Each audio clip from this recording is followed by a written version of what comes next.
Hello everyone, welcome to my channel once again. In this video, we will read class 9 chapter, A House is Not a Home. If you remember, in the chapter The Last Leaf, we read about depression among youngsters. Mental health is very important. A House is Not a Home talks about child psychology. This is an interesting and emotional chapter. Let's read. This story reflects the challenges of being a teenager and the problem of growing up. How does the author overcome his problems? So, the story tells about the kind of problems a child faces, especially a teenager, while growing up. Mental problems, emotional problems. What kind of problems does the author face, and how did he overcome those problems? Let's read in the chapter. My first year of high school felt awkward. Awkward means hard to deal with, strange. After leaving junior high at the head of my class with all the seniority the upper grade levels could afford me, it felt strange starting over as a freshman. The author felt strange in his new school, high school. He left his junior high school as a senior. That means he was senior in his junior high school, but in this school he was a junior. So it was strange to start all over again as a freshman, to start fresh. It was strange because he was senior in his previous school and now in this school he was a junior. The school was twice as big as my old school, and to make matters worse, my closest friends were sent to different schools, high school. I felt very isolated. Although the school was very big, twice as big as his old school, but his closest friends, they were also sent to different schools. So he felt very isolated. He was lonely in this new school. I missed my old teachers so much that I would go back and visit them. They would encourage me to get involved in the school activities so that I could meet new people. They told me that in time I would adjust and probably end up loving my new school more than I had my old one.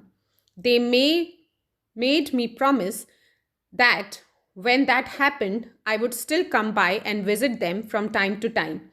I understood the psychology in what they were saying, but I took some comfort in it nonetheless. Nonetheless means in spite of that. So the author missed his teachers from the previous school. So he used to go to his previous school to meet them, and the teachers in his previous school encouraged him to get involved in the activity and meet new people. And then he would adjust in his new school and even like it more than the previous school. They were saying it to encourage the author to get involved in the new school, like his new school. That was the psychology behind it. The author knew that, but he still took comfort in meeting his previous school teachers. One Sunday afternoon, not long after I had started high school, I was sitting at home at our dining room table doing homework. It was cold and windy fall day, and we had a fire going in our fireplace. As usual, my red tabby cat was laying on top of all my papers, purring loudly and occasionally sweating at my pen for entertainment's sake. So now the author tells what happened one Sunday afternoon. The author was sitting at the dining table doing his homework.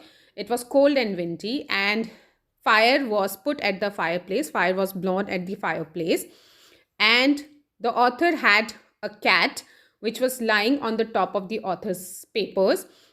The cat was purring, that means making sound, and occasionally playing with the pen for entertainment. The cat had never been far from the author since the author had rescued her when she was a kitten. And somehow she knew that the author was responsible for giving her a good life. So they were inseparable. The author and the cat, they were inseparable. My mother kept stalking the fire. Stalking the fire means feeding or tending the fire to keep the house nice and warm. Suddenly, the author smelled something strange, and he noticed that smoke was pouring in through the seams of the ceiling, through the holes in the ceiling. The smoke was coming in, and the smoke began to fill the room so quickly that they could hardly see anything. So there was all fire and smoke in the room. Groping our way to the front door, they just ran towards the front door and ran out into the front yard. And by the time they made their way outside, the whole roof was engulfed. That means the whole roof was burned in flames.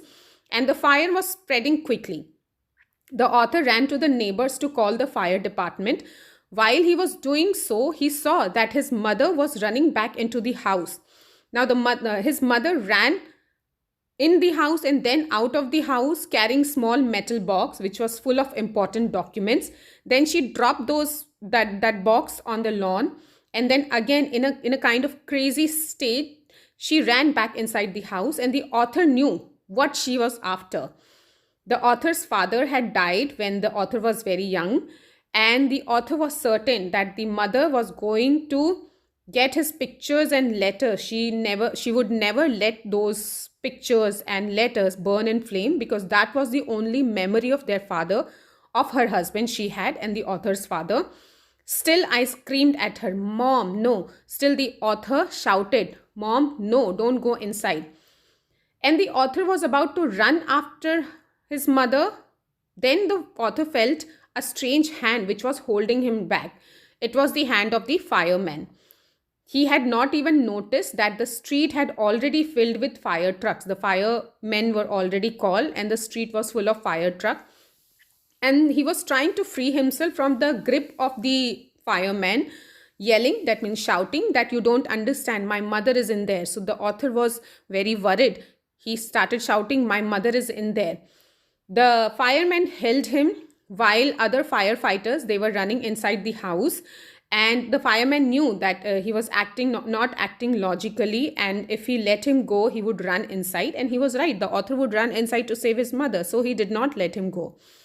"It's all right, they'll get her," he said. He just said that it's all right, they will get your mother. He put a blanket across the author and sat him down in the car. And soon after that, a fireman emerged from the house with the author's mother. And he quickly took her to the truck and put an oxygen mask on her. And the author, who was very worried, just ran and hugged his mother. And all those times he had argued with his mother, he had hated his mother for any reason, they all vanished. They were all gone away at just the mere thought of losing his mother. So he was very scared. He ran and hugged his mother. "She's going to be okay," said the fireman. "She just inhaled a little smoke," because she went inside the house which was on fire. She had inhaled some smoke. So the fireman said that she's going to be okay. And then he ran back to fight the fire, while the author and his mother, they sat there in daze. Daze means they were not completely conscious. And the author remembered his house. He watched his house burning down quickly, thinking that there was nothing I could do about it. The author could not do anything about the burning house. He was just a child. 5 hours later, the fire was finally out, and their house was completely burnt. But then it stuck me. But all of a sudden, a thought came in author's mind. He hadn't seen his cat. Where was his cat? And to his horror, he realized that the cat was nowhere to be found. Then all at once it hit me. Then all of a sudden this thought hit in the author's mind. The new school, the fire, his cat. And the author started crying. He broke down in tears. He was suffering a loss, a big time loss. First, he was not happy with changing his new school. Then this fire which burned his house. And then the cat was also nowhere to be found. The author was very unhappy, sad. He started crying.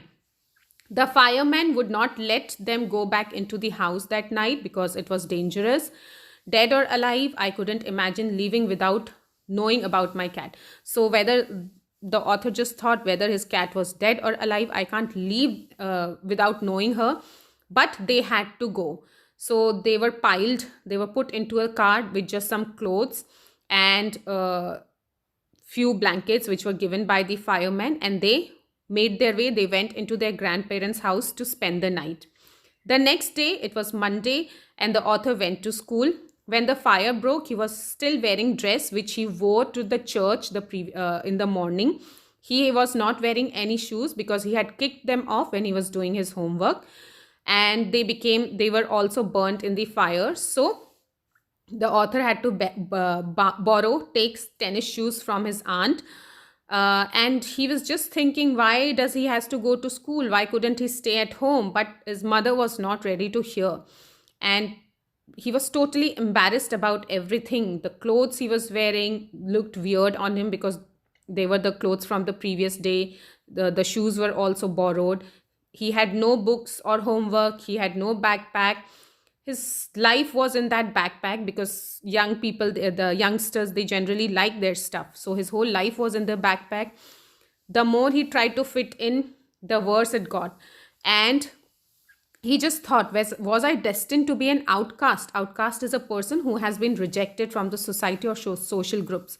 And a geek is also a kind of person who is not accepted by the society, as he is very strange. So he's just thinking, am I an outcast or geek? That's what it felt like.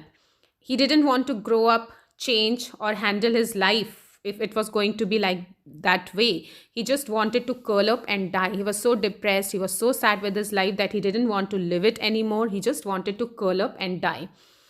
I walked around school like a zombie. Zombie is a dull and apathetic person. It's kind of a dull, very dull person. So he was walking around the school like a zombie. Everything felt surreal, everything felt strange or bizarre. And the author was not sure what was going to happen. All the security that he had known, his school, old school, his friends, his house, his cat, everything had been taken away from him, and he was very sad. When he was walking through what used to be his house, because now it was not a house, it was just a rubble, everything had burned. After school, he was shocked to see how much damage was there. Everything was burned. And those things which were not burned, they were destroyed by water and chemicals, because they put that water and chemical to put off the fire. So everything was destroyed. The only material thing that was saved from the fire was the photo album, documents, and some other personal items which his mother had managed to rescue, had managed to take out from the house. But the cat was gone, and author's heart was very painful for that. Now there was no time to grieve or to feel sad or to cry. His mother rushed him out of the house, and now they would have to find a new place to live, and they would have to go and buy new clothes for the school. The author and his mother, they had to borrow money from their grandparents because there were no credit cards, cash, or even any identification to be able to withdraw money from the bank, because everything was burnt in the fire. Now the weak rubble that used to be our house, the weak rubble, he has called the place, his house, the weak rubble, because everything was damaged there, was all gone in smoke. Now it was being cleared off, and even though they had rented an apartment nearby, the author would go and watch them clear the remains, the debris of the place, which was completely burned. He was hoping that somehow or somewhere in the rubble he would find his cat. The cat was gone, but the author kept thinking about her as she was a vulnerable little kitten. Vulnerable means capable of being physically or emotionally wounded. She was weak, she was small. So she was susceptible to attacks. And in the early morning, when I would disturb her and get out of bed, she would tag along after me. So the author remembers that early morning when he would get up and disturb the cat would come after him, climb up his rope, crawl into his pocket. Missing her was terrible. Losing her was terrible, and the author was terribly missing her. And it always seemed that the bad news spread quickly, and in the author's case, it was no different. Everyone in the high school, including the teachers, were aware of the situation of the author, and he was feeling embarrassed, as if he was somehow responsible for everything that was happening. What a way to start off at a new school. So sarcastically he said that what a way to start off in a new school, and that was not the kind of attention he was looking for. Everybody knew him and was pitying him, and he was feeling embarrassed for that. Then the next day, people were acting even more strange than usual. They were the author was getting ready for the gym class near his locker, and people were milling around, means roaming around him, asking him to hurry up. And the author thought that it was strange, but in the whatever has happened in the past few weeks, nothing surprised him. So it almost seemed that they were trying to shove him, that means push him into the gym. Then he saw that there was a big table set up, and all kinds of things were kept on the table just for him. Children, teachers in the school, they had collected money to buy him school stuff like school supplies, notebooks, all kind of different clothes, jeans, tops, sweatsuits. It was like a Christmas for the author because people have gathered money to buy all those stuff for him, as they knew that he had lost all his stuff in the fire. I was overcome by emotion. Now, the author really felt very emotional. People who had never spoken to him before, they were coming up to him, introducing themselves, and he was getting all kind of invitations to their homes. Their genuine outpour of concern really touched me. So the author was really touched by the concern people were showing towards him. And in that instant, the author finally felt relieved. He breathed a sigh of relief. And for the first time, he thought that things were going to be okay. He made friends that day. So, friends for teenagers are very important. So, finally, he felt relieved that there are people who care about him, and he made friends that day. A month later, the author was going to watch his house rebuilt, but at this time it was different because he was not alone. There were two other friends from his school. It took a fire for him to make new friends, to leave focus on what is good in his life, focus on his feelings of insecurity, and open up to all the wonderful people around him. Now he had made friends, and he was sitting there watching his house rebuilt. And then he realized that this is what is happening with his life as well. His life is also rebuilding as he is coming out of his fears and insecurities. He is meeting people, he is making friends.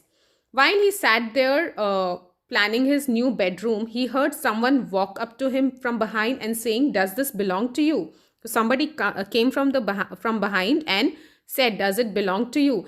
And when the author turned to see who was it, he couldn't believe his eyes. It was a woman standing there holding his cat. The author quickly leapt and grabbed his cat out of that woman's arm, held the cat close to him, felt her beautiful orange fur. The cat also felt happy and purred happily, and the author's friends, they also started hugging him and the cat and jumping around. So what actually happened, that the cat was freaked out, that means got very scared when there was fire, and she ran over a mile away. Her caller had their phone number, the author's phone number, but all the phones in the author's house, they were destroyed and disconnected because of the fire. But this wonderful woman, she took that cat and worked hard to find out whose cat was it, because she knew that that cat was loved and somebody was surely missing her. And the author sat there with his friends, with his cat curling up in his lap, and he was feeling very emotional. He was full of emotional. All the overwhelming feeling of loss, tragedy seemed to diminish. That time, all the loss and tragedy, they seemed to diminish. That means vanish. And the author felt gratitude. He felt thankfulness for his life, his new friends, the kindness of strangers, and the loud purr of his beloved cat. So his cat was back, and so was the author. He was also back in his previous life, where he was happy, where he was surrounded with people who know him, who loved him, and he was really feeling relieved. So for teenagers, being recognized, having friends, having love is very important, not just for teenager, it is for everyone. We all need love and our loved ones around us, isn't it?